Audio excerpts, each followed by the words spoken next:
Good evening to every one of you. My name is Amit Varidhi Kilor. So let's begin the Indian Constitution at work. This is the lecture number 2 of this series and this is we are doing the chapter number 1. जैसा कि मैंने आपको last वाले lecture में समझाया था कि हमें बेसिकली दो बुक्स हैं जो कि यूपीएससी प्रीलिम्स के लिए करनी पड़ती है पॉलिटी के लिए, that is the M Laxmikanth जो भी लेटेस्ट एडिशन हो, और एनसीईआरटी की class 11 Indian constitution at work. तो इन्हीं दोनों बुक्स को हम करने की कोशिश करेंगे, बट क्योंकि ये सबसे पहले कुछ बेसिक्स को इंट्रोड्यूस करती है और बेसिक्स को एक्सप्लेन करती है, so we are doing this book first. अब हमने लेक्चर 1 के अंदर चैप्टर नंबर 1 को स्टार्ट कर दिया था, लेकिन उसका जो चैप्टर 1 का सेकंड पार्ट था, how the Indian constitution are made, that was basically remaining. तो आज हम इसको कंप्लीट करेंगे। नाउ हम कोशिश करेंगे कि पहले अभी हम अपने आप को लिमिट रखेंगे जो एनसीईआरटी में दिया हुआ है। Okay, we would try not to go outside the NCERTs. Reason being कि पहले अपना स्ट्रक्चर बिल्डअप करते हैं। लर्निंग ज़्यादा बेहतर होती है जब स्ट्रक्चर को बिल्ड करके जब हम डिटेल में पढ़ेंगे तो वो स्ट्रक्चर और ज़्यादा स्ट्रांग होता जाएगा। Are we on the same page about it? Great. So let's see how the Indian Constitution was made. तो इसके अंदर एक छोटी सी इंट्रोडक्शन दी हुई है कि इंडियन कॉन्स्टिट्यूशन बना कैसे था। फॉर्मली कॉन्स्टिट्यूशन एक कॉन्स्टिट्यूएंट असेंबली ने बनाया था which was elected for the undivided India. Undivided India का मतलब भाई हमारा जो देश की आज़ादी है, हमारे देश की आज़ादी हुई थी 15 अगस्त 15 अगस्त 1947। तो इससे पहले जो इंडिया था उसको अनडिवाइडेड इंडिया कहते हैं। इसके बाद भारत का विभाजन हो गया दो देशों में, इंडिया और पाकिस्तान में। नाउ ब्रिटिशर्स 1946 में प्लान करने लगे थे कि यहां से भारत को अगर छोड़ के जाते हैं तो करना क्या होगा। So in 1946 to ensure that they sent something which is called as a cabinet mission plan to India. Cabinet mission plan का मतलब होता है कि ब्रिटिश कैबिनेट के यानी कि ब्रिटेन की जो गवर्नमेंट थे उसके 3 बड़े मिनिस्टर्स जो थे वो इंडिया भेजे गए थे to resolve the certain issues. Now this 3 people, ये जो कैबिनेट मिशन प्लान में जो 3 लोग आए थे, एक का नाम था सर स्टैफोर्ड क्रिप्स, दूसरे का नाम था एवी अलेक्जेंडर और एक का नाम था पैथनिक लॉरेंस। इन तीनों ने एक प्लान सजेस्ट किया कि let's make a constituent assembly, एक संविधान सभा बना देते हैं।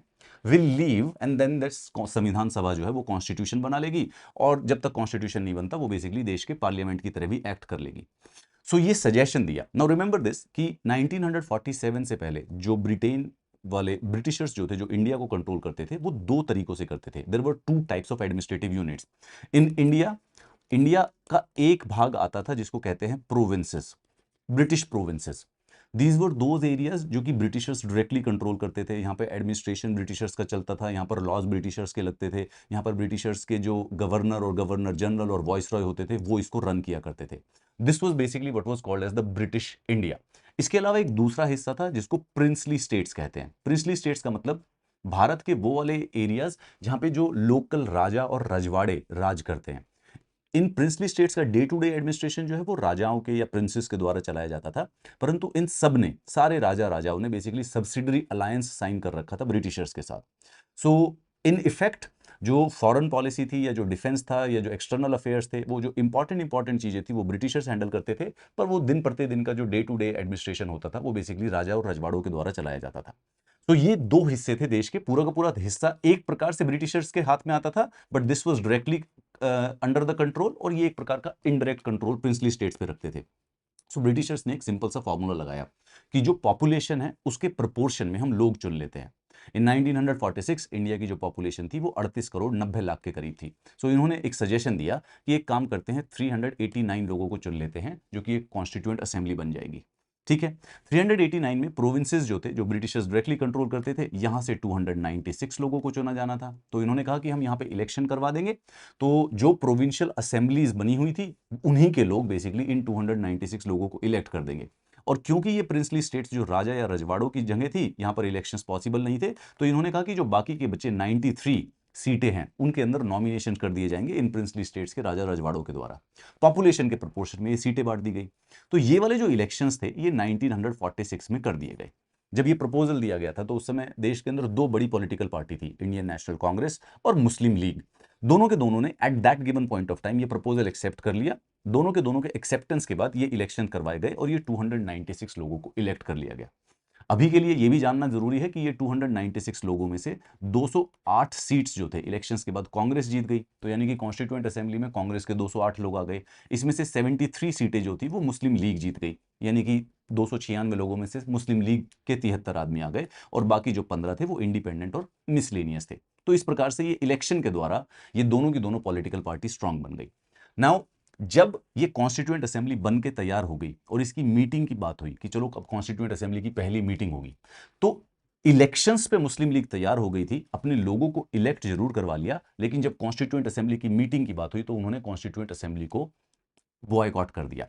सो 9 दिसंबर 1946 को ये कॉन्स्टिट्यूएंट असेंबली की पहली फर्स्ट मीटिंग हुई, जिसके अंदर सिर्फ और सिर्फ कांग्रेस के और कुछ इंडिपेंडेंट टोटल 211 लोग इकट्ठे हुए मुस्लिम लीग के द्वारा, यानी मुस्लिम लीग के जो 73 लोग थे वो बॉयकॉट हो गए थे, और जो प्रिंसली स्टेट के 93 लोग थे वो अभी तक नॉमिनेट नहीं हुए थे, they were just waiting and watching कि क्या होगा। ये दिसंबर 1946 की बात है। फरवरी और मार्च तक हमारे देश की जो पॉलिटिकल सिचुएशन है वो थोड़ी सी ज़्यादा रेडिकल और थोड़ी सी सेंसिटिव हो गई, और जून में सजेस्ट किया गया कि देश का विभाजन 2 देशों में कर दिया जाना चाहिए। जो वो विभाजन का आइडिया था वो 3 जून 1947 को प्रपोज किया गया था by Lord Mountbatten. Lord Mountbatten उस समय हमारे देश के वाइसरॉय थे। Once it was done and it was accepted by the Indian National Congress and Muslim League, तो हमारे देश का विभाजन कर दिया गया किसके द्वारा? इंडियन इंडिपेंडेंस एक्ट के द्वारा। ब्रिटिश पार्लियामेंट में ये एक्ट पास किया गया था। तो हुआ क्या कि जब 15 अगस्त को भारत का विभाजन होता है, तो जो एरिया पाकिस्तान के नाम जाता है, जिसमें पाकिस्तान बन जाता है, उस एरिया से जो भी लोग चुने गए थे, ये 389 में से, वो पाकिस्तान की कॉन्स्टिट्यूएंट असेंबली बन गई। और जो एरिया भारत के हिस्से में आया था, वहां से जो भी लोग चुने गए थे, वो भारत की कॉन्स्टिट्यूएंट असेंबली बन गई। So it reassembled as new constituent assembly for the divided India on the 14th of August 1947, the divided India which is our present India. तो इनके मेंबर इनडायरेक्ट इलेक्शन से चुने गए थे by the members of the provincial legislative assemblies under the government of India act. तो ये जो provinces हैं, इसमें जो ये 389 में से 296 लोगों को चुनना था, इनके इलेक्शंस हुए थे। कैसे इलेक्शंस हुए थे कि भाई ये जो प्रोविंसेस हैं, इनमें असेंबलीज इलेक्ट की जाती थी 1935 वाले एक्ट की प्रोविजंस के अकॉर्डिंग, और उस असेंबली के जो लोग थे उन्होंने इलेक्ट कर दिया। इसकी देखो सबसे करेक्ट एनोलॉजी ये है, प्रोविंसेस का मतलब जैसे स्टेट, जैसे महाराष्ट्र एक स्टेट है, तो उसी प्रकार से at that time Bombay was a province. जैसे तमिलनाडु एक स्टेट है, तो ब्रिटिशर्स के समय में मद्रास वाज अ प्रोविंस। तो ऐसे ऐसे प्रोविंसेस में, जैसे आज हम विधानसभा के इलेक्शन कराते हैं, तो ब्रिटिशर्स भी 1935 के बाद वहां पर प्रोविंशियल लेजिस्लेटिव असेंबली के इलेक्शंस करवाते थे। तो प्रोविंशियल लेजिस्लेटिव असेंबली के वहां पर एक प्रकार से एमएलए जो होता है आज का, उस प्रकार के लोग चुने जाते थे। तो इमेजिन कीजिए कि आज के विधानसभा के जो लोग हैं, यानी आज के हमारे देश के जो एमएलए हैं, वो एमएलए मिलके किसी लोग को चुने। उसी प्रकार से 1946 में जो ब्रिटेन के, जो हमारे ब्रिटिश इंडिया की प्रोविंसेस थे, उन प्रोविंसेस के असेंबली के लोगों ने मिलके इन 296 लोगों को चुना। तो एक प्रकार का मतलब इनडायरेक्ट इलेक्शन हुआ, लोगों ने वोट नहीं की थी, रादर प्रोविंशियल लेजिस्लेटिव असेंबली के लोगों ने वोट की थी, जिनको लोगों ने चुना था एक प्रकार से। अगेन यूनिवर्सल अडल्ट फ्रेंचाइज नहीं था, यानी कि जब ये प्रोविंशियल असेंबली के लोगों को चुना गया था, तो ऐसा नहीं था कि देश के सभी जो युवक थे या जो अडल्ट थे वो वोट करने के लिए एलिजिबल थे। कम लोगों को वोट करने की एलिजिबिलिटी थी। तो एक प्रकार से पूरा का पूरा इनडायरेक्ट इलेक्शन था। ये जो असेंबली थी, it was composed along the lines suggested by the committee of the British cabinet, जिसका नाम था कैबिनेट मिशन। तो ये जो कैबिनेट मिशन प्लान के बारे में जो मैं बता रहा था वो मैं आपको बताता हूं। उन्होंने कहा कि हर एक प्रोविंस और हर एक प्रिंसली स्टेट्स में हम सीट्स अलोकेट करेंगे proportional to their respective population. Simple logic ये था कि एक रिप्रेजेंटेटिव 10 लाख लोगों का। तो उसी हिसाब से प्रोविंसेस में लोग बने 292 और प्रिंसली स्टेट्स में बने 93। अब आप कहोगे कि सर आपने तो यहाँ पे 296 बताया था, ये 292 के साथ साथ 4 चीफ कमिश्नर प्रोविंसेस भी होते हैं। चीफ कमिश्नर प्रोविंसेस, ठीक है, वो जो 4 चीफ कमिश्नर प्रोविंसेस है, यानी कि ये 292 मेंबर बने हैं प्रोविंसेस से। ऐसे देश में 11 प्रोविंसेस थे जिनको एक गवर्नर चलाता था ब्रिटेन का, और ये 4 ऐसे एरियाज थे जिनको चीफ कमिश्नर रन करता था। आज के मॉडर्न टर्म्स पे देखें तो जो स्टेट और यूनियन टेरिटरी का फर्क होता है, ये उस प्रकार का फर्क है। तो जैसे दिल्ली एक चीफ कमिश्नर प्रोविंस था, मारवाड़ एक चीफ कमिश्नर प्रोविंस था, कुर्ग एक चीफ कमिश्नर प्रोविंस था, और ब्रिटिश बलूचिस्तान, ये टोटल 4 चीफ कमिश्नर प्रोविंस हुआ करते थे 1946 में। इन चारों में से भी इस प्रकार से अलग से 4, तो टोटल हो गए 296, 292 प्लस 4, और 93 सीट्स जो थे ये प्रिंसली स्टेट्स को मिली थी। तो प्रोविंसेस के अंदर जो सीट्स थी उसको 3 भागों में डिवाइड किया गया था कि जो मुस्लिम्स की प्रोपोर्शन होगी उसके हिसाब से मुस्लिम, जो सिख अगर जिसमें सिख की पॉपुलेशन उसके हिसाब से प्रोपोर्शन, और बाकी सारे के सारे general in proportion to their respective population.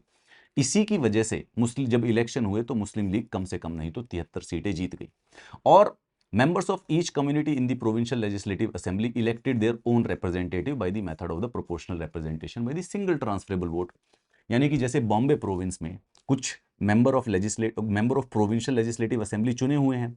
तो जब वो लोगों को चुन रहे थे, तो जो मुस्लिम थे वो बेसिकली, अगर जैसे आप इमेजिन कीजिए कि बॉम्बे प्रोविंस में 10% मुस्लिम पॉपुलेशन थी, तो वहां पे जब सीटों को असाइन किया गया तो 10% सीटें मुस्लिम्स को मिल गई। तो जब मुस्लिम्स का 10% मुस्लिम्स का इलेक्शन होना था, तो बॉम्बे की प्रोविंशियल लेजिस्लेटिव असेंबली के सिर्फ मुस्लिम लोग ही बेसिकली मुस्लिम्स को वोट कर रहे थे। This is one of the main reason why constituent assembly के इलेक्शन में मुस्लिम लीग भी एटलीस्ट नहीं तो 73 सीटें जीतने में सफल हो गई थी, which gave it's power for the negotiation. आप सोच के देखिए, 296 सीटें हैं, उसमें से 208 कांग्रेस की हैं और 73 जो है मुस्लिम लीग की है।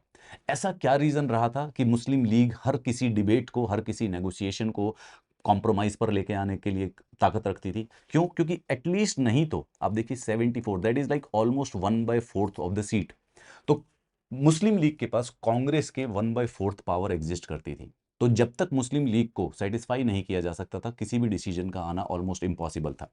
सो method of the selection in the representative was to be determined by the consultation, बाद में वो नॉमिनेट करके कर दिया था। चलिए, now as a consequence of the partition, अब ये 389 लोगों में से 296 लोगों को चुन लिया गया है, ये इलेक्शन से, इनडायरेक्ट इलेक्शन है पर इलेक्शन हुए थे, और ये जो 93 लोग थे प्रिंसली स्टेट्स के, इनको नॉमिनेट किया जाना था, ये अभी वेट एंड वॉच कर रहे थे।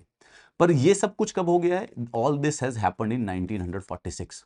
जब तक हमारा देश का 1947 का ईयर आया, तब तक जो पाकिस्तान की डिमांड थी वो बहुत ज्यादा बढ़ गई, और मार्च 1947 में, 1 मार्च 1947 को बेसिकली लोगों का माइग्रेशन भी स्टार्ट हो गया था, जिसकी वजह से जो हमारा वाइसरॉय था लॉर्ड माउंटबेटन, ही डिसाइडेड कि यार समय आ चुका है, वरना ये सिचुएशन जो है सिविल वॉर में बदल सकती है, तो we have to go for a partition. तो ये जो उसकी तरफ से ऑफिशियल सजेशन था कि देश को दो भागों में विभाजन कर दिया जाए, ये 3 जून 1947 को दिया गया था। इतिहास में इसके दो नाम हैं, once it is called as the partition plan, another it is called as the Mountbatten plan, क्योंकि उसके द्वारा सजेस्टेड था।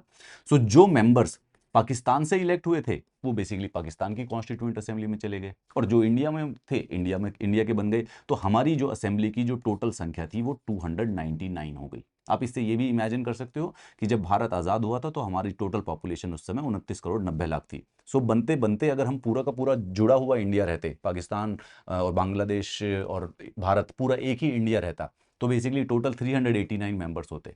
पर क्योंकि अब भारत का विभाजन हो गया, तो यहां पे हमारे पास सिर्फ और सिर्फ 299 मेंबर्स बचे।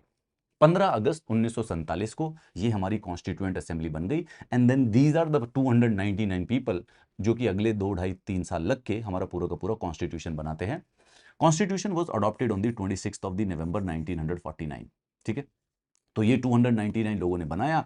26 नवंबर की डेट है जो कि कॉन्स्टिट्यूशन हमारा पूरा का पूरा बन के रेडी हो गया।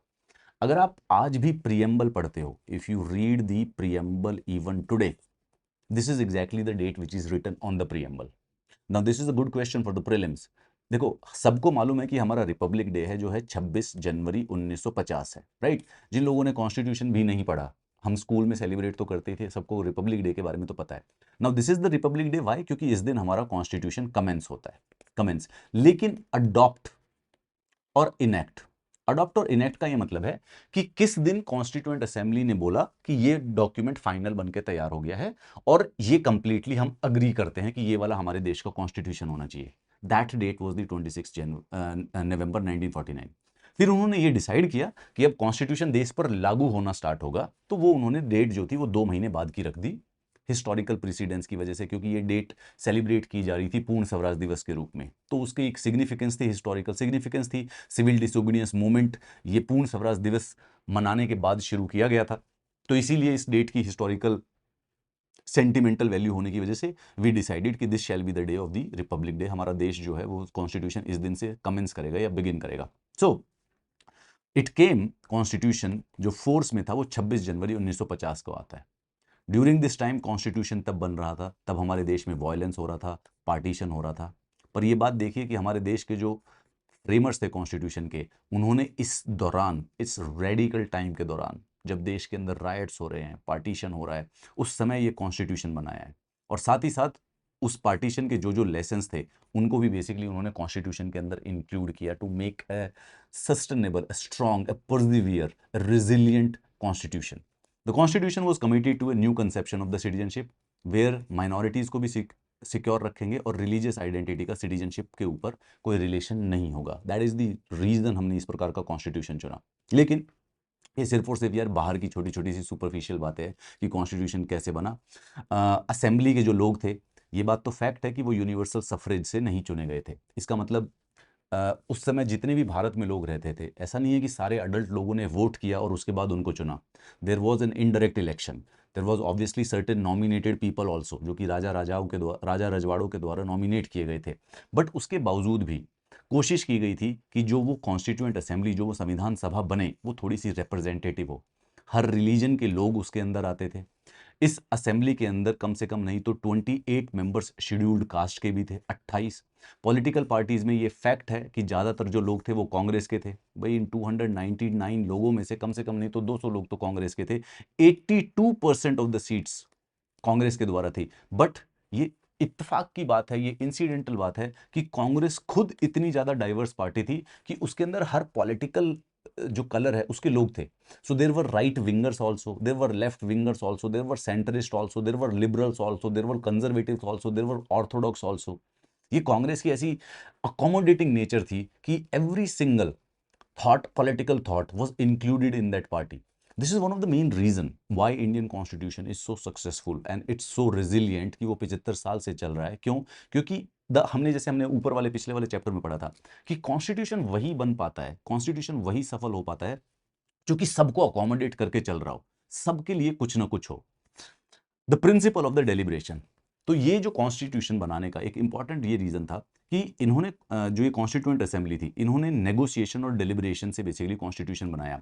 तो हमारे कॉन्स्टिट्यूशन वाले जब बन के तैयार हुआ तो उसके अंदर जो 395 आर्टिकल्स हैं, literally every article was argued in the assembly. ये क्यों इंक्लूड किया जाए, ये क्यों नहीं होना चाहिए। सो नॉट परफेक्टली रिप्रेजेंटेटिव तो नहीं थी, लेकिन इन्होंने ऐसा प्रोसीजर फॉलो किया कि यार हर बात डिबेट और डिस्कशन से ही सॉल्व हुई। While the assembly that claims to be representative, it is desirable that diverse section of the society shall participate. It is equally important that they not only participate as their own identity or community.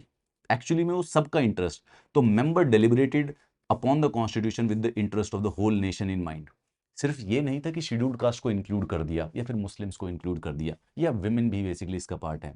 तो जब वो women उसमें deliberation में debate में part कर रही है, she is not a representative of the female, she is also talking about the interest of the country. This was a unique situation in the history of the country. ऐसा हमेशा नहीं होता है, कभी कभी जीवन में, इतिहास में कुछ ऐसे मोमेंट आते हैं which basically completely changes. This was so, it was like that. There were obviously legitimate difference of the principle also. ऐसी बात नहीं है। See, there are things जो कि true होती हैं irrespective of what you want to believe or not. So when it comes to physics or the theory of relativity or the theory of gravity, it does not matter what anybody believes. What is true. तो अगर gravity में 9.8 metre पर second square की acceleration होती है जब भी कोई चीज गिरती है, मास इन्वर्सली प्रोपोर्शनल होता है ग्रेविटी के फोर्स से, so it does not matter पूरी वर्ल्ड में चाहे सबके सब डिसएग्री करें। But then there are certain things in the world which doesn't have a clear answer कि क्या सही है क्या गलत है। अब देखो एग्जाम्पल के तौर पे, should India adopt a centralised और डिसेंट्रलाइज्ड सिस्टम ऑफ गवर्नमेंट? कौन सा सही है, कौन सा बेहतर है? विश्व में दोनों एग्जांपल हैं, जहां पे सेंट्रलाइज्ड फॉर्म ऑफ गवर्नमेंट भी सक्सेसफुल है और जहां पर डिसेंट्रलाइज्ड फॉर्म ऑफ भी गवर्नमेंट है। What should be the relations between the states and the centre? United kingdom की तरह यूनिटरी सिस्टम बना ले या फिर यूनाइटेड स्टेट्स ऑफ अमेरिका की तरह फेडरल सिस्टम बना ले? दोनों सक्सेसफुल हैं, दोनों रिजिलियंट हैं, दोनों परसिवियर कर रहे हैं, कौन सा बेटर होता है? What should be the powers of the judiciary? क्या कॉन्स्टिट्यूशन प्रॉपर्टी राइट्स को प्रोटेक्ट करेगा या नहीं करेगा? हर इशू जो है वो बेसिकली डिस्कस किया गया था। पूरे के पूरे कॉन्स्टिट्यूशन में सिर्फ एक चीज के ऊपर डिबेट नहीं हुआ। What was that? That my dear friend was the introduction of the universal suffrage. बस इसके अलावा सब कुछ बेसिकली फुल फ्लेजेड डिबेट के ऊपर चला था कि वर्चुअली विदाउट एनी डिबेट। इस पे 299 के 9 लोग जो थे वो कंप्लीटली अग्री करते थे। एवरीबॉडी वाज लाइक कि ओके फाइन, दिस इज, हाँ ये तो करना ही करना है। Every person who is an adult shall have the legitimacy and authority and the right to vote, meaning all citizen जो कि एक पर्टिकुलर एज से पहुंच जाएं, they would be entitle to be voters irrespective of religion, caste, education, gender और income. Age change हो सकती है, you can keep that age as 21, you can keep that age as 25 और 18, पर सिर्फ एज का क्राइटेरिया होगा, उसके बाद सब के सब वोट कर सकते हैं इररिस्पेक्टिव ऑफ एनीथिंग एल्स। सिर्फ ये नॉन डिबेटेबल चीज थी पूरी कॉन्स्टिट्यूएंट असेंबली में। बाकी क्या प्रेसिडेंट का इलेक्शन कैसे होगा भाई, इस पे डिबेट करवाओ। प्राइम मिनिस्टर के पास पावर होगी, इस पे भी डिबेट कराओ। सो while members felt no need to discuss the issue who will have the right to vote, बाकी सारे के सारे इशू जो थे वो डिस्कस और डिबेट थे। This is the reason why ये असेंबली एक सक्सेसफुल असेंबली हुई। कॉन्स्टिट्यूशन की अथॉरिटी कहां से आ रही थी? एक तो सबसे पहले public reason, the members of the assembly placed emphasis on the discussion and the argument. सिर्फ और सिर्फ अपने इंटरेस्ट के लिए किसी ने काम नहीं किया, दे गेव प्रिंसिपल रीजंस कि वो कोई भी बात किसी को क्यों मानता है। जैसे अगर आप सेंट्रलाइज गवर्नमेंट चाहते हो, तो जो कॉन्स्टिट्यूएंट असेंबली थी वो रीजन दे रही थी, they were only in particular the interest of the nation, not because कि मेरे को पर्सनली सेंट्रलाइज पसंद है, पावर आ जाएगी मेरे पास, पावर आ जाएगी मजा आएगा, नहीं। कोई जो डिसेंट्रलाइज था उसको प्रिंसिपल रीजन था। The very act of giving reasons make you move away from simply a narrow consideration of your own interest, because you have to give reasons to make them along with your viewpoint. जितने भी constituent assembly में, ये जो constituent assembly बनी ना, अब बन तो 1946 9 दिसंबर से स्टार्ट हो गई थी, ये ऑफिशियली काउंट करोगे तो ये वाले दिन से काउंट करना, लेकिन असली काम तो इसका 15 अगस्त के बाद ही स्टार्ट हुआ था 1947। तब से लेके 26 नवंबर 1949 तक इनके सारे के सारे डिबेट रिकॉर्डेड है, उनको कॉन्स्टिट्यूएंट असेंबली के रिकॉर्ड उनके डिबेट्स कहते हैं। तो each clause of the constitution, each clause of the constitution was subject to the scrutiny and debate, is a tribute to public reason as its best. These debates deserve to be memorialized as one of the most significant chapter in the history of the constitution making.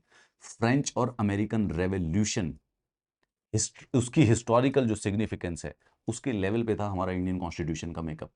ना French और American revolution दोनों के दोनों world history का part है, and this questions have actually been asked in mains also. French revolution के बारे में जो मेरा सबसे फेवरेट कोट या एक जो चीज़ मैंने पढ़ी थी वो ये है कि चाइनीज़ प्राइम मिनिस्टर थे कोई, और उन्होंने 1980s में किसी ने उनसे पूछा, so what do you think is the impact of the French revolution. तो फ्रेंच रेवोल्यूशन कब हुई है? फ्रेंच रेवोल्यूशन 1790s में हुई है, 1789 टू बी मोर प्रिसाइज, और उससे पूछा जा रहा है 1980 में कि भाई बताओ भाई फ्रेंच रेवोल्यूशन का विश्व पर क्या इम्पैक्ट हुआ है। So the Chinese premier basically said that it's too early to tell, it is so damn influential कि अभी तो दिखना पड़ेगा, अभी तो 500 600 1000 साल के बाद पता चलेगा कि फ्रेंच रेवोल्यूशन का क्या। And I swear to God, and I am not exactly a quoter, मेरे कोट्स को बेसिकली कोई सीरियसली किताब में लिख नहीं रहा है, बट हावेवर ये जो इंडियन कॉन्स्टिट्यूशन है, I can assure you none of us would be alive, but once the 1000 years would have been passed, and when the humanity will look back, this document, this Indian constitution, what we have right now, would be looked with utmost respect. We have created something unparalleled in the human history. Procedure देखते हैं आइए इसके बारे में, procedure में क्या क्या होता है। The importance of the public reason was emphasized in the mundane procedures. Constituent Assembly काम कैसे करती थी? इन्होंने 8 कमेटी बनाई, ठीक है, 8 कमेटी बनाई और एक एक इन पर्टिकुलर इशू के ऊपर काम करना स्टार्ट कर दिया। नाउ किसी कमेटी के मेंबर नेहरू जी थे, किसी के प्रसाद जी, किसी के पटेल जी, बी आर अम्बेडकर जी इन कमेटी के थे। एक सबसे इंपॉर्टेंट कमेटी है जिसको कहते हैं ड्राफ्टिंग कमेटी, उस ड्राफ्टिंग कमेटी के जो मेंबर थे वो थे doctor B R Ambedkar. Now that is why doctor B R Ambedkar is referred as the architect of the Indian constitution, क्योंकि ये मेन कमेटी थी जो कि बेसिकली कॉन्स्टिट्यूशन को डिजाइन कर रही थी। There were not men who agreed with each other, भाई मतलब कि ये सब के सब लोग ऐसे नहीं थे कि एक दूसरे के दोस्त थे। अंबेडकर बिटर क्रिटिक था कांग्रेस का और गांधी का, वो अक्यूजेशन लगा रहे थे कि भाई शेड्यूल्ड कास्ट की अपलिफ्टमेंट के लिए उन्होंने कोई नहीं काम किया। सरदार पटेल जी और नेहरू जी जो डिसएग्री करते थे बड़े सारे से, लेकिन the historical moment was that they were able to basically work together. हर कमेटी अपने अपने प्रोविजंस कॉन्स्टिट्यूशन के ड्राफ्ट करती थी, उसके बाद फुल उस पर डिबेट होता था और कोशिश किए जाते थे सिर्फ वही प्रोविजन ऐड किया जाएगा जिसके ऊपर कंप्लीटली कंसेंसस आ जाए। Some provisions were subject to vote, अगर कोई कंसेंसस नहीं आता था तो वोट कर लो, जो भी मेजॉरिटी रिजल्ट आएगा उसको फॉलो कर लेंगे। पर हर एक कॉन्टेक्स्ट में एवरी आर्ग्यूमेंट, क्वेरी और concern was responded with the great care in writing.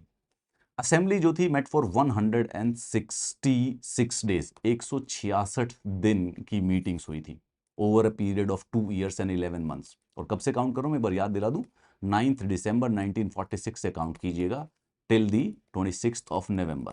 कभी कभी दिमाग ऐसा काम करता है कि भाई शायद कॉन्स्टिट्यूएंट असेंबली ने का जो काम है वो 15 अगस्त के बाद ही माना जाएगा, लेकिन नहीं, this is where it actually begins and this is where it actually ends. So जो ये 2 साल 11 महीने 18 दिन का समय है, ये इस दौरान को काउंट किया जाता है। एक सेकंड रुकिएगा, स्टे हियर।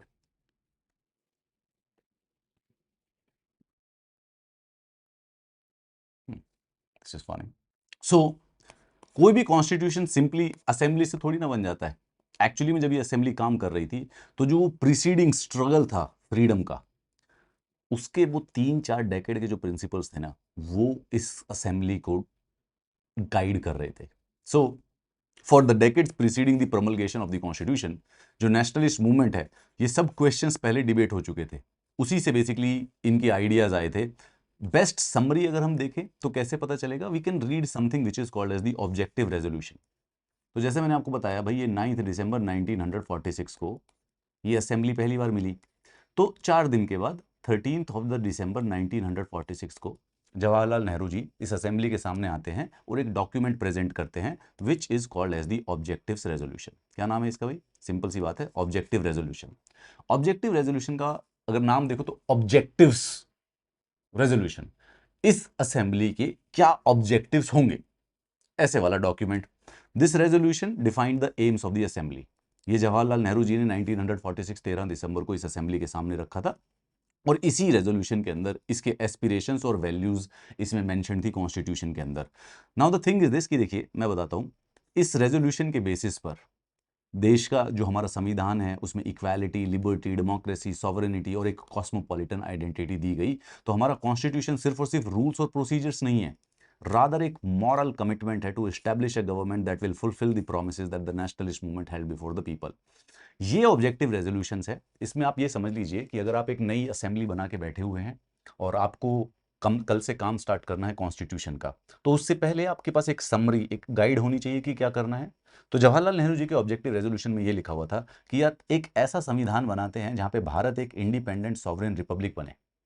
एक ऐसा संविधान बनाएंगे जिसमें भारत एक यूनियन होगा, ब्रिटिश इंडियन टेरिटरीज होंगी, इंडियन स्टेट्स होंगी, दे आर विलिंग, जो प्रिंसली स्टेट्स भारत का हिस्सा बनना चाहें। Territories forming the union shall be autonomous units. जो भी बेसिकली स्टेट्स होंगी उनको ऑटोनॉमी दी जाएगी, यानी कि एक प्रकार का फेडरलिज्म एक्सेप्ट किया जाएगा, फेडरलिज्म का हम कोई सिस्टम बनाएंगे। जितनी भी पावर और अथॉरिटी है ऑफ सॉवरेन इन इंडिया, ये सब लोगों से जनरेट होगी, कोई एक्सटर्नल सोर्स से नहीं होगी, किसी राजा से नहीं होगी, किसी किताब से नहीं होगी, it would be from the people.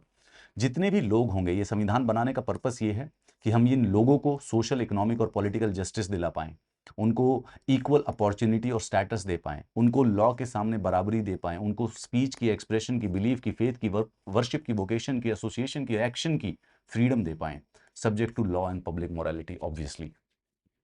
Minorities हैं, बैकवर्ड क्लासेज हैं, ट्राइबल एरियाज हैं, इनको एडिक्वेट सेफगार्ड्स मिले ताकि इनको किसी प्रकार से ऑप्रेस ना किया जा सके। भारत की रिपब्लिक की टेरिटोरियल इंटीग्रिटी और इनके सॉवरेन राइट्स को प्रोटेक्ट किया जा सके। And land would make full and willing contribution to the promotion of the world peace and the welfare of the mankind. मतलब नेहरू जी की भौकाली थी। देखो सच्ची सच्ची बात बताता हूँ, मैं वैसे सीरियस होकर पढ़ा रहा हूँ, लेकिन इमेजिन करके चलो अपने आप को जवाहरलाल नेहरू जी की तरह। अब सोचो तुम इतिहास के उस पन्ने पर खड़े हुए हो जहां से तुमको पूरे के पूरे देश को डायरेक्शन देनी है, पूरा का पूरा the Indian civilization, the oldest civilization of the world, उसको मोड़ देना, उसको डायरेक्शन देना। और भोकाली में जवाब देखो लड़के ने क्या लिखा है हमारा, the land would make full and willing contribution to the promotion of the world peace and the goddamn welfare of the mankind. This is called as the vision, my fellows. Each of us possesses it. Every man has the capacity to be the Buddha or to Nehru or to Gandhi, पर हम लोग passive हो जाते हैं। Great बनना मुश्किल इसलिए होता है क्योंकि the person who is a great needs to take an action. Buddha और महावीर और गांधी और नेहरू, हमें डर पता क्यों लगता है? हम जनता चाहती है कि हम किसी को ग्रेट बना दे। ग्रेट बना देंगे तो वो ग्रेट हो गया, हमें एक्शन नहीं लेना पड़ेगा, हम पैसिव हो गए। But everybody of you, everybody of us has inside the Buddha, the Mahavir, the Gandhi inside us. but that brings a lot of responsibility. The responsibility of taking action of your own life, taking responsibility of the people around you. And now this is a true visionary who has decided to take the responsibility not only of India, but the man's vision actually extends to the mankind. That is a visionary I would like to follow. Institutional arrangement. तीसरा हमारा जो constitution है, the third factor ensuring effectiveness is a balanced arrangement of the institution of the government. The basic principle government होनी चाहिए, democratic होनी चाहिए, और government बन रही है तो भाई फिर लोगों के वेलफेयर के लिए बने, वरना फिर गवर्नमेंट क्या अचार डालने के लिए, पुलिस को हैंडल करे, आर्मी वार्मी को चलाते रहे, यही काम रहेगा, बस सड़कें बनाने के काम आएगी? नहीं. टैक्सेस कलेक्ट करेगी? बस नहीं. नहीं, welfare of the people. So constituent assembly ने ये बैलेंस बनाने की कोशिश की. यार एग्जीक्यूटिव है, लेजिस्लेचर है, जुडिशरी है, कुछ ऐसा सिस्टम बनाते हैं, पावर को डिस्ट्रीब्यूट ऐसे करते कि एक दूसरे के ऊपर कोई सर पे ना चढ़ जाए, कोई ज्यादा निकलने की कोशिश करे तो उसको थोड़ा सा रोप इन किया जा सके. So we adopted the parliamentary form and the federal arrangement.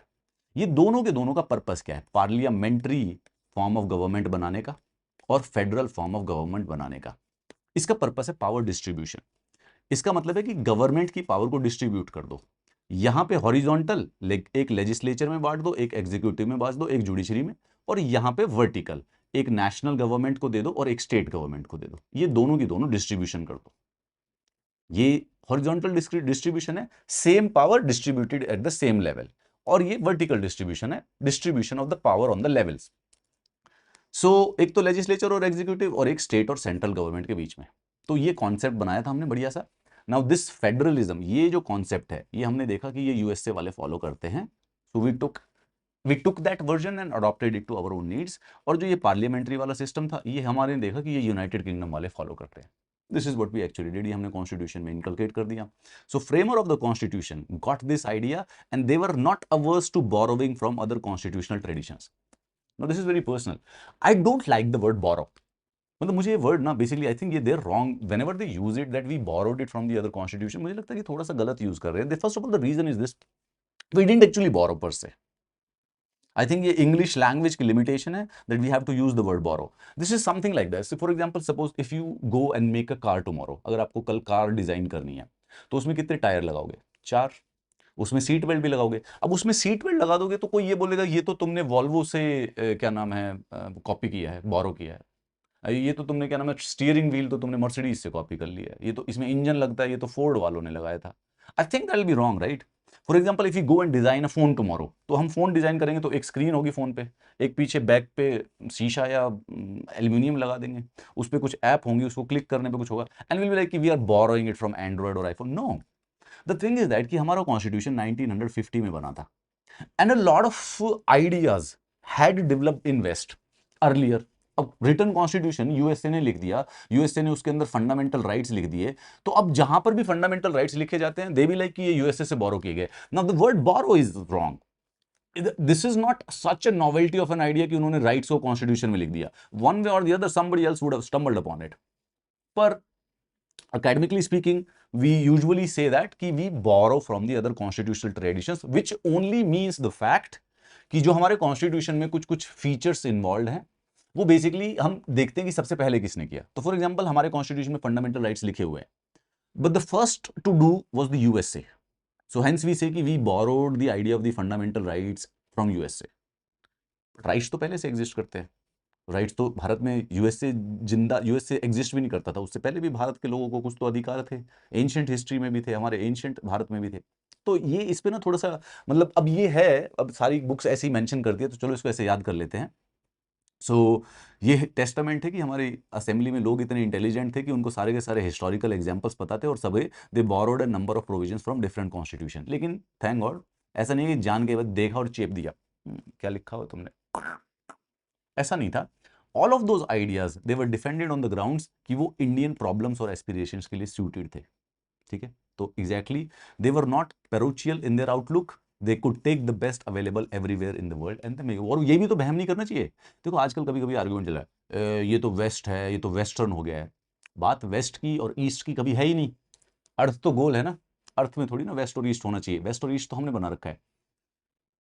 If you get the best just take it from anywhere, it's as simple as that. We can't stop watching English movies just because they are English movies. If it's a good movie, watch it. If it's a bad movie, don't watch it.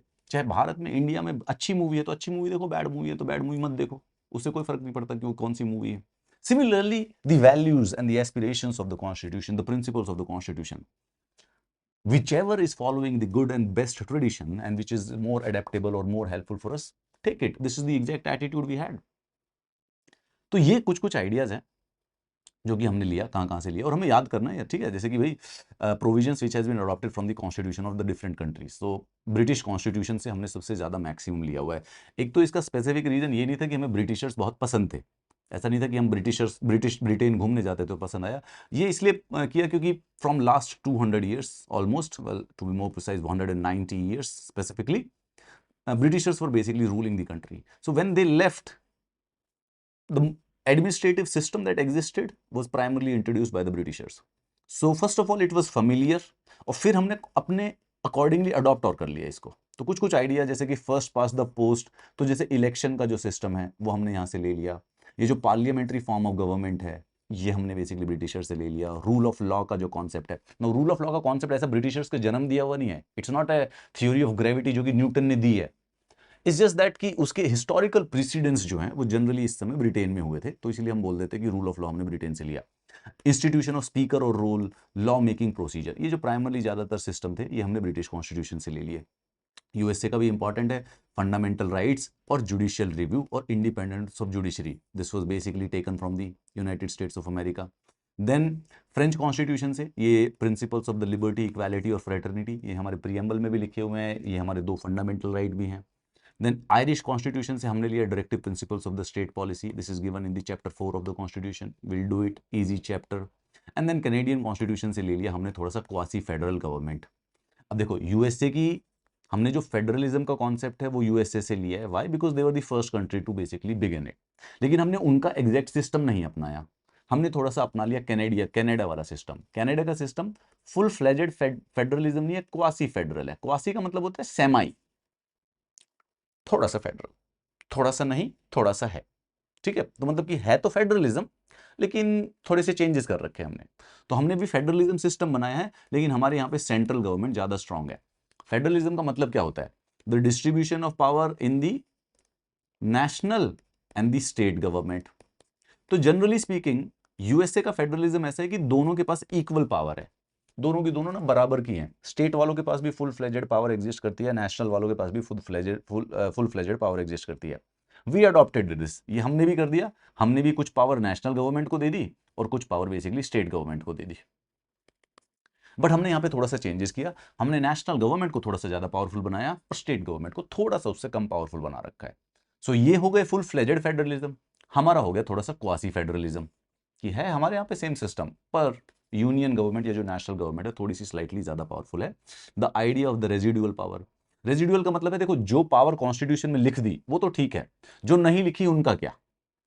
तो जो constitution में power नहीं लिखी हुई है इत्तेफाक से, let's say कि हम भूल गए थे या फिर हमें उस समय याद नहीं था या फिर कभी बाद में जरूरत पड़ जाए, तो वो हमने नेशनल गवर्नमेंट को दे दी, स्टेट गवर्नमेंट को नहीं. यूएसए वालों ने क्या कर रखा है, वो स्टेट गवर्नमेंट को दे रखी है. तो अलग अलग सिस्टम है, कोई ऐसा अच्छा या बुरे वाली बात नहीं है. Depending on what you want to choose, you can choose which is a better shirt, a black shirt or white shirt. Some people can have preference. हो सकता है अमेरिका वाले बोले भाई व्हाइट वाली ज्यादा पसंद है, ब्रिटेन वाले बोले ब्लैक पसंद है. आपकी भी खुद की पर्सनल प्रेफरेंस हो सकती है. बट सपोज करो कि किसी दिन कहीं पर जा रहे हैं और ब्लैक नहीं मिली, तो you can wear the white one also. It's just about the preference. There's no good, there's no bad. You just adopt according to the situation. So this is what the Indian Constitution is. तो देखिए भाई, जरा देखिए, ज्ञान पढ़ते हैं हमारा.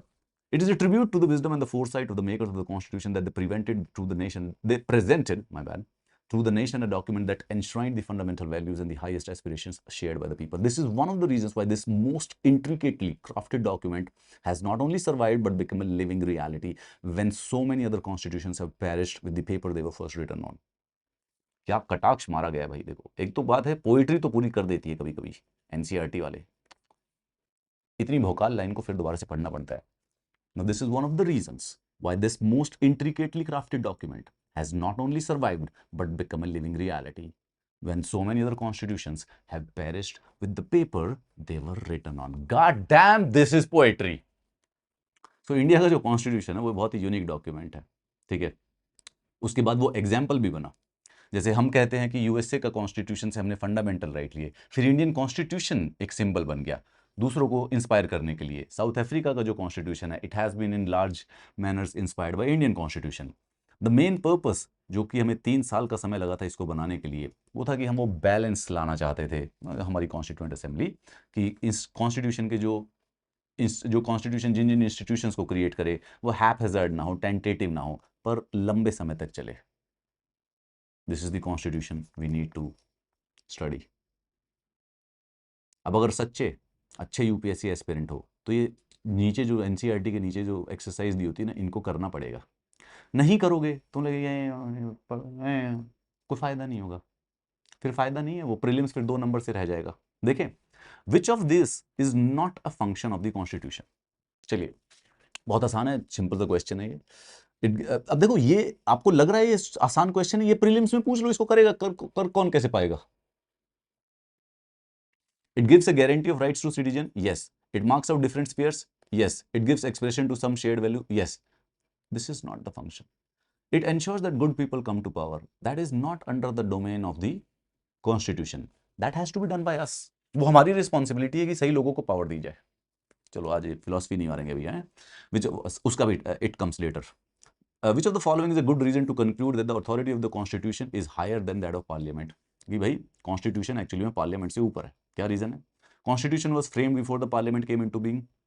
कोई खास इंपॉर्टेंस नहीं है। The constitution makers were more eminent leaders than the members of parliament, which is true but not exactly the reason. The constitution specifies how parliament to be formed and where others powered. This is it. Constitution can not be amended by parliament. It can be, ये तो सही, ये गलत statement है, तो ये तो होगा ही नहीं। This is stuck. कॉन्स्टिट्यूशन खुद बताता है कि पार्लियामेंट कैसे बनेगा और उसकी पावर्स क्या हैं, तो obviously that means the constitution is superior. It's a very good conceptual questions, they can directly be asked. State whether the following statement about a constitution are true or false. Constitution, a written document about formation and power of the government. Yes, true. Constitution exists and are required only in democratic countries. False. Non democratic countries में भी लिखे जा सकते हैं, उससे क्या फर्क पड़ता है? Constitution is a legal document that does not deal with the ideals and values. False. Constitution give citizens a new identity. Kind of a true. It does give it. State whether the following inference about the makeup are correct or incorrect. Give reasons. The Constituent Assembly did not represent the Indian people since it was not elected by citizens. अब हमें इससे disagree करना है. This is incorrect, right? And we have to give the same reasons जो कि अभी हमने पढ़े हैं. कि Constituent Assembly, though it was indirectly elected, represented all the sections of the society. It had the scheduled caste member, it had the women, it had the minorities. It was dominated by the Congress, but the Congress itself had almost every shade of the political spectrum. Constitution making didn't involve any major decision since there was a general consensus. No, incorrect. बकवास है. It was done by the debate and the deliberation, except probably one universal little franchise. Every point in the Constituent Assembly was discussed. There was little originality in the Constitution for which it was borrowed from the other countries. Now, ये भी गलत statement है. This is also incorrect. It is right to say that we have borrowed from the other constitution, but it does not mean that we are not original. We adapted the best practices. अब देखो एक बात बताओ, जैसे अगर आप अगले साल यूपीएससी टॉप कर गए, अगले साल आईएएस बन गए, आईपीएस बन गए, तो कोई ये थोड़ी ना कहेगा कि भाई दूरी शेट्टी जी के, या फिर बेसिकली क्या नाम है, किसी के मतलब टॉपर है, हमने ईरा सिंघल के, या फिर कौन हो गए और बड़े सारे से टॉपर आते रहते हैं यार, हैं, या फिर शक्ति दुबे की एडवाइस से आप आईएएस बन गए। नो, आप उनसे बेस्ट प्रिंसिपल्स लोगे, उनको लाइफ में फॉलो करोगे, बनोगे तो खुद ही। गाइड से, मेंटर से, गाइड मेंटर से बता तो सकता है। So other constitution ended up acting as a light house.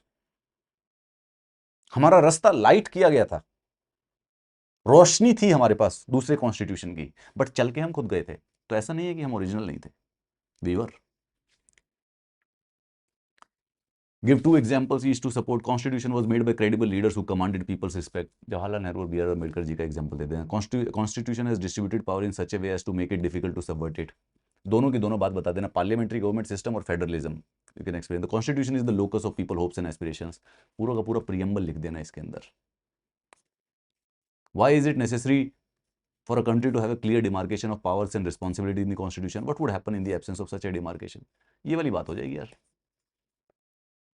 Power distributed रहती है तो बेसिकली सारे के सारे जो इंटरेस्ट हैं वो प्रोटेक्टेड रहते हैं। एक एक्स्ट्रा कोई group of people would not be able to subvert it. Constitution are not subverted by the people, rather by some group of people, by some vested interest. लोग तो शांति प्रिय लोग होते हैं ना, वो क्यों माथापच्ची करेंगे? Why is it necessary for constitution to place limitation on the rulers? Can there be a constitution that gives no power at all to the citizens? अब देखो, सबसे पहले there can be a constitution जिसमें citizens के पास कोई power नहीं हो, but that would not be a good constitution. Why is it necessary for a constitution to place limitations on the rulers? Why? Because rulers change होते हैं, and if one ruler go rogue, तो फिर उसको बचाने के लिए citizens shall be protected. There is the possibility कि the people who are in legislature, people who are in government can sometimes misuse their power against the citizen itself. So no? Great.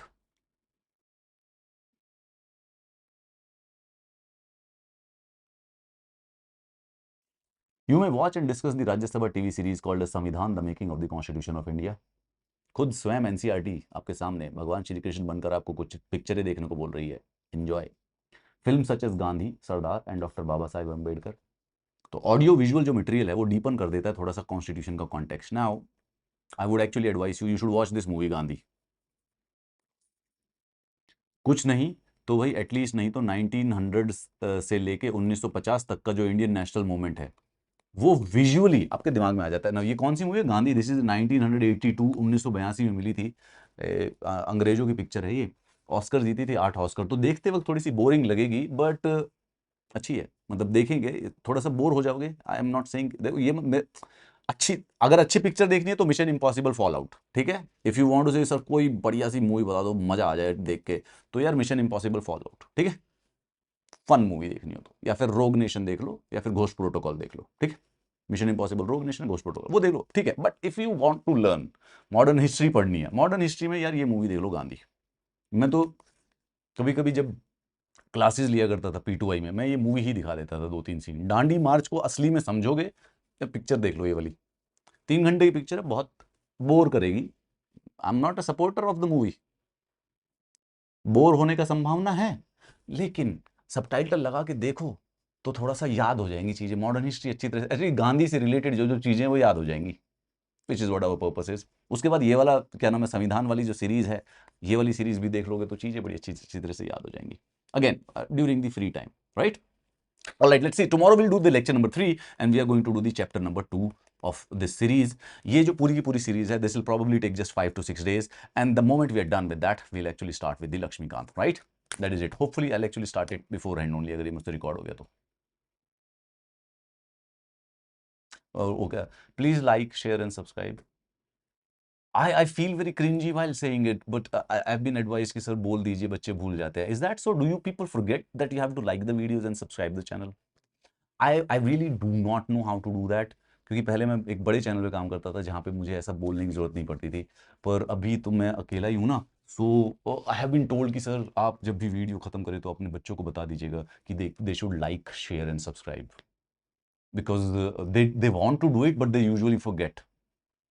To you, and if you do, well then like, share and subscribe.